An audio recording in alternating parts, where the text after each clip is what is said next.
अस्सलाम वालेकुम। इस वक्त मैं मैट कॉम्प्लेक्स में मौजूद हूँ और यहाँ पर आज जानेंगे जो समुद्री तूफ़ान है बाइपर ज्वाय वो जो है उसकी मुकम्मल जो है सूरत हाल जानेंगे और ये किस मकाम पर जो है वो टकराएगा और टकराने के बाद इसके जो नुकसानात हैं वो क्या क्या हो सकते हैं, कितनी हवाएं होंगी, लहरें उस वक्त जो हैं वो कितनी बुलंद होंगी, पाकिस्तान के जो सिंध के जो साहिली पट्टी के कौन कौन से अजला जो है इससे ज़्यादा मुतासर होंगे, कौन से कम होंगे, इसके अलावा क्या बलूचिस्तान के साहिली पट्टी भी उस पर भी कोई असरात मुरतब होंगे, ये तमाम सूरत हाल इस बारे में हम जानेंगे चीफ मेट्रोलॉजिस्ट सरदार सरफराज।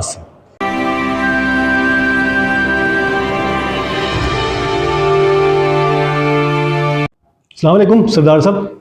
जी वालेकुम सलाम। अच्छा सरदार साहब, क्या आप सबसे पहले तो पोजीशन बता दें ना इसकी, क्या है जो बाइपर ज्वाय है इसकी क्या पोजीशन है इस वक्त?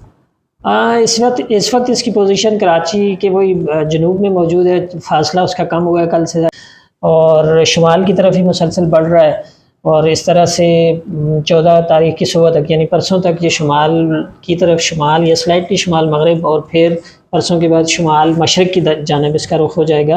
तो यूँ ये केटी बंदर और इंडियन जो गुजरात है उसके दरमियान से कहीं क्रॉस करेगा या हिट करेगा उस पट्टी को। तो ज़ाहिर है जब किसी एरिया को क्रॉस या हिट करता है साइक्लोन तो उस पर 3-4 बड़े इम्पैक्ट्स होते हैं। बहुत तेज़ शदीद आंधी चलती है, स्क्वाली विंड जिन्हें कहते हैं, 100 से 120 किलोमीटर फ़ी घंटा की रफ़्तार से वहाँ हवाएं चल सकती हैं। उसमें ठट्ठा डिस्ट्रिक्ट, सुजावल डिस्ट्रिक्ट और मीरपुर ख़ास और इस तरह से थरपारकर, बदीन, ये 4-5 जो डिस्ट्रिक्स हैं उन्हीं 4-5 डिस्ट्रिक्स में बारिश बहुत ज़्यादा इम्कान है। 3 से 4 दिन तक मुसलसल तूफ़ानी किस्म की बारिश का इम्कान है।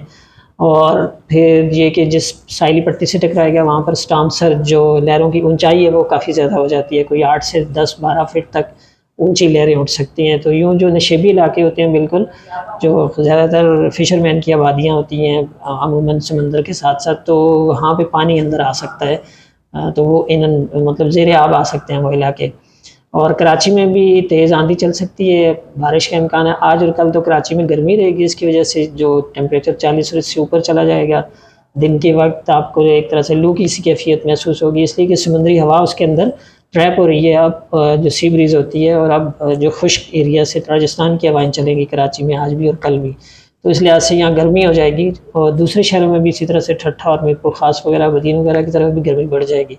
लेकिन जैसे ये करीब आएगा और बारिशों का सिलसिला शुरू होगा तो टेम्परेचर ज़ाहिर नीचे आ जाएगा फिर। और कराची में भी किसी जगह पर दरमियानी और किसी जगह पर तेज़ स्पेल मुतवक्के है 14 से 16 के दरमियान।